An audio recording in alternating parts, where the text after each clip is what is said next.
Mesdames, Messieurs, bonsoir et bienvenue à votre capsule chiropratique. Toujours un grand plaisir d'avoir avec nous en studio le docteur Cynthia Pitre. Alors tout d'abord, bonsoir Cynthia. Bonsoir. Ça va bien? Très bien, vous? Extrêmement bien. On débute la saison 2019 ensemble. Exactement, première de 2019. Et le premier sujet de l'année, la hernie discale. Oui, effectivement, ça c'est quelque chose que les gens, on entend souvent parler, se demandent souvent est-ce que j'ai une hernie ou quoi que ce soit. Donc, dans le fond, est-ce que souvent, si les gens, il leur est déjà arrivé par exemple d'éternuer puis d'avoir une douleur au niveau du bas du dos, ou encore si on est assis durant une longue période, de ressentir des douleurs au bas du dos aussi, si on doit moindrement bouger, solliciter nos muscles, puis qu'il y a aussi à nouveau une douleur qui se fait sentir, bien, peut-être qu'on aurait une possibilité d'hernie discale. Mais c'est sûr qu'il ne faut pas s'alarmer. C'est pas parce qu'on a mal dans le dos qu'on a une hernie discale. Il y a bien d'autres problématiques qui peuvent survenir avant qu'on arrive à l'hernie discale. C'est pas parce qu'on éternue puis que ça fait mal. Non, tout à fait, exactement. Ouais. Je commence à avoir peur, moi. Puis, si on en donnait une définition un peu plus élaborée là, de cette fameuse hernie discale. Oui, effectivement. Donc, dans le fond, la colonne est composée de 24 vertèbres. Puis, entre chaque vertèbre, il y a ce qu'on appelle le fameux disque. Il n'y a pas de disque, il y a juste entre deux vertèbres, les deux premières, qu'on appelle C1, C2, qu'il n'y a pas de disque à ce niveau-là parce que leur configuration est différente. Sinon, entre chaque autre vertèbre, on a un disque. Le disque, dans le fond, lui, il est composé d'un... Dans le milieu, c'est comme une boule de gel, si on veut, un anneau gélatineux.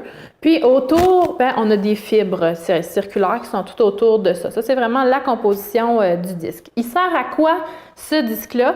Bien, dans le fond, il permet le mouvement de la colonne vertébrale, il permet d'absorber les impacts, puis il assure que les nerfs périphériques ont assez d'espace pour émerger de la colonne. Parce que dans le fond, au niveau de l'anatomie, les nerfs qui sortent de la colonne, qui partent de la moelle épinière, puis qui s'en vont soit au niveau des bras, au niveau des jambes, bien, c'est vraiment au niveau du disque là, que ça sort entre chaque vertèbre. Donc, par exemple, si notre disque est affaissé un peu, c'est sûr que cet espace-là va être diminué, puis ça peut amener une compression, par exemple. Fait qu'il assure, entre autres, que les nerfs périphériques ont assez d'espace. Donc, dans le fond, qu'est-ce qui arrive quand on a une blessure? C'est que normalement, le disque, il ne dépasse pas en avant, ni en arrière, ni sur les côtés. Il est vraiment là, la même grosseur que la vertèbre.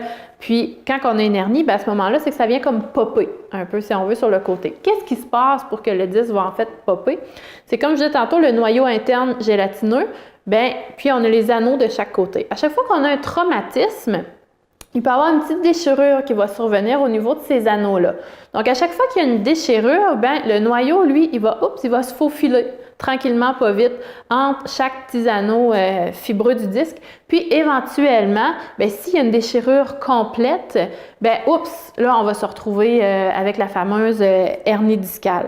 Donc, quand est-ce qu'il va y avoir ces déchirures-là? C'est pratiquement s'il y a des pressions sur le disque qui vont être trop élevées ou si, par exemple, le dos est constamment sollicité là, par des mouvements répétitifs. C'est à ce moment-là, généralement, que l'hernie peut survenir. C'est sûr que, dans le fond, elle peut survenir après un événement spécifique traumatique, que là, c'est vraiment une déchirure, qu'on a une hernie qui apparaît à ce moment-là.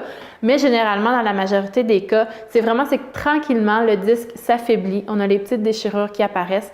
Puis, éventuellement, on a la goutte qui fait déborder le vase et là, l'hernie apparaît à ce moment-là. Naturellement, il y a des gens qui se retrouvent à pratiquer des métiers qui sollicitent beaucoup de travailler avec la colonne. Oui, c'est sûr qu'effectivement, on va penser, là, ce qui nous vient vite en tête, les travailleurs de la construction, par exemple. C'est sûr que ces gens-là, leur dos est beaucoup plus sollicité, puis ils sont beaucoup plus à risque. Mais la principale cause au niveau de l'hernie, en fait, c'est l'âge. Parce que c'est vraiment, plus on vieillit, souvent c'est là à ce moment-là qu'il va y avoir un petit peu plus de dégénérescence discale. Pourquoi? Bien, justement, l'accumulation qu'on va avoir faite au cours des années, l'affaiblissement du disque qui va être fait. Donc, si le disque s'affaiblit, il absorbe moins bien les chocs. Donc, ça devient encore plus facile de le blesser, étant donné que sa fonction primaire, il n'est plus capable de la faire correctement. Donc, il y a plus de difficultés à gérer l'absorption des chocs à chaque fois. Donc, il devient de plus en plus fragile. Les personnes majoritairement qui vont être touchées quand on parle de l'âge, les 35-55 ans. C'est vraiment dans cette tranche d'âge-là qu'on va voir le plus souvent les hernies. Les mouvements un petit peu plus difficiles, on parlait de travailleurs, c'est tous les mouvements qui impliquent une rotation ou une flexion du dos qui sont à éviter. Vraiment, le dos, là, tout ce qui est mouvement, qu'on penche un petit peu par l'avant avec une petite rotation, il n'aime vraiment pas ça. Puis, à cette époque-ci de l'année, on est en janvier, on sait, il y a de la neige et tout ça. Qu'est-ce qu'on fait le plus souvent? C'est pelleter. Donc, le pelletage est un petit peu, pas un petit peu, est très à risque en fait, parce qu'à chaque fois, on se retrouve à avoir le tronc fléchi en rotation, puis avec un poids, la pelle, plus la neige qu'on va vouloir mettre ailleurs. La combinaison parfaite. Exactement, c'est en plein ça. Donc, il faut faire attention, tu sais. Donc, le pelletage est vraiment une activité là, qui réunit tous les ingrédients pour être propice à l'hernie discale. Donc, on va avoir vraiment un affaiblissement au niveau de l'anneau fibreux, là, dépendamment des mouvements. Puis, c'est vraiment, tout est réuni. Là, fait qu'il faut très faire attention en période hivernale là, lors de votre pelletage.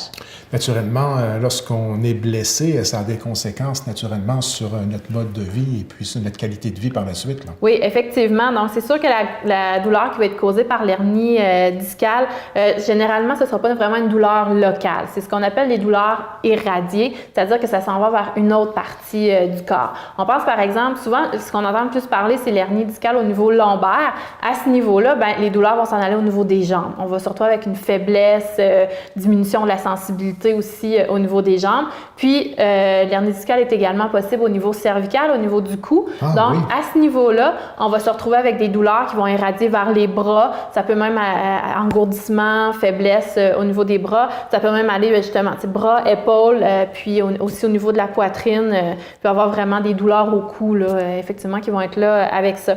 Donc, à long terme, c'est sûr que ce que ça va amener en plus, c'est une diminution du tonus au niveau des muscles, une faiblesse, bien entendu, puis une faiblesse, force et diminution de tonus vraiment au niveau des muscles, c'est ce qu'on va voir plus à long terme là, quand on a une hernie discale qui est présente. Est-ce qu'il y a une façon de faire pour naturellement prévenir ce genre de situation-là? Bien entendu, c'est sûr que première chose, c'est éviter les mouvements qui sont à risque. Vraiment tout ce qui est mouvement, flexion, rotation du tronc avec un poids dans les mains. Ça, c'est vraiment à essayer d'éviter. Souvent les mouvements répétitifs, en fait. Je le dirai jamais assez, l'exercice, c'est vraiment ça, c'est très, très important. S'échauffer avant d'entreprendre une activité physique, éviter les mouvements à risque. C'est vraiment le meilleur moyen pour conserver la force et la souplesse au niveau de votre dos. Puis, il est aussi important de maintenir un poids santé. C'est sûr que ça... Si on a un surplus de poids, à ce moment-là, nos disques doivent travailler plus fort parce qu'ils ont un impact supérieur à devoir supporter. Donc, c'est vraiment important d'avoir un poids santé. Puis, il y a aussi dans d'autres cas, là, la musculature au niveau de l'abdomen, puis au niveau du dos, bien renforcée pour vraiment qu'on ait une bonne stabilité. Là. C'est sûr que les gros muscles, les abdominaux, puis les érecteurs du rachis, généralement, c'est quand même pas si mal chez les gens. Ça va bien pour la stabilité. Puis c'est vraiment d'aller travailler des fois plus en finesse au niveau des petits stabilisateurs au niveau du dos. Ça aussi, ça va beaucoup aider pour diminuer les risques autant de douleurs lombaires que d'hernie discale, en fait. Puis, bien entendu, quand on fait de l'activité physique, toujours se réserver des temps de repos. Le surentraînement, c'est pas une bonne idée non plus. Ça nous met plus à risque là, à ce moment-là. Non, d'où les conseils en ce qui concerne le pelletage. C'est souvent fait de façon rapide, on est pressé, et là, on est vraiment à risque de C'est ça, tu sais, quand on en parle, on a fait quelques-unes capsules au niveau du pelletage. À chaque fois, c'est la même chose. Il vaut mieux sortir 2-3 fois durant la même grosse tempête qu'une fois à la fin, parce que là, vous allez plus être à risque de blessure, parce que vous allez soulever énormément de charges. On le sait juste... Oui, exactement. À chaque fois que vous soulevez votre pelle, si je me souviens bien, vous pouvez en soulever entre 7 et 10 livres à chaque fois. Là. Ah oui. Donc, à la répétition, là, ça va quand même assez rapidement. Là. Tout à fait. Et pour terminer cette semaine, peut-être quelques conseils très opportuns. Oui, effectivement. Donc, vaut mieux prévenir que guérir. Donc, première chose, on doit rester longtemps en position debout pour essayer de diminuer l'impact au niveau du bas du dos. Ce qu'on va essayer de faire, c'est d'avoir un petit tabouret qu'en alternance, on va pouvoir mettre le pied droit et par la suite le pied gauche là, sur ce petit tabouret-là pour diminuer la tension au niveau du bas du dos. On le met environ 5 à 10 minutes là, en alternance à chaque fois. Si on doit rester assis longtemps durant de longues heures, on se donne des pauses. On se lève, même si c'est juste faire le tour de notre bureau, juste pour se dégourdir un petit peu, puis on vient se rasseoir par la suite. Donc, ça diminue l'ankylose au niveau du dos, la pression qui est là, parce qu'on sait qu'en position assise, c'est la position où on a plus de pression au niveau du bas du dos. Donc, on essaie de faire attention avec les positions prolongées. Ensuite de ça, utiliser une chaise à dossier droit qui est capable de bien soutenir notre dos. Là, un fameux petit banc ou une chaise qui n'a pas de dossier, c'est pas l'idéal. On veut vraiment avoir un dossier pour pouvoir bien accoter notre dos. Ajuster la hauteur de la chaise par rapport, que ce soit avec notre clavier ou avec nos pieds, pour être à la bonne hauteur avec le bureau. Si on est quelqu'un qui est de plus petite taille, ben on va mettre un appui-pied, dans le fond. Pas avoir les jambes là, qui ne touchent pas par terre, qui touchent pas le sol. Ensuite de ça, éviter les mouvements de torsion-rotation, bien entendu, comme je l'ai dit tout à l'heure, c'est vraiment les mouvements les plus à risque. Donc, on essaie de faire attention pour diminuer le risque de blessure au niveau du disque. Donc, comme je l'ai dit, on préfère prévenir que guérir. Si jamais, malgré tous les conseils, malgré toute votre bienveillance, malheureusement, l'hernie survient quand même, mais à ce moment-là, là, vous pouvez consulter en chiropratique. Nous, ça va nous faire un plaisir de vous rencontrer, puis dépendamment des symptômes ou qu'est-ce que vous présentez, de voir, OK, qu'est-ce qu'on peut faire en chiropratique, puis de vous expliquer aussi quelles sont les autres alternatives au niveau du système de santé là, que vous pouvez utiliser là, pour soulager les douleurs là, reliées avec l'hernie discale. Alors, pour des conseils personnalisés et pour en savoir plus de façon contact direct avec vous, en terminant peut-être tout simplement, comme à l'habitude, rappelez vos coordonnées. Oui, moi, je suis située à Chenard. Vous pouvez me rappeler au 418-689-2447. Ça me fait toujours un plaisir de répondre aux questions des gens.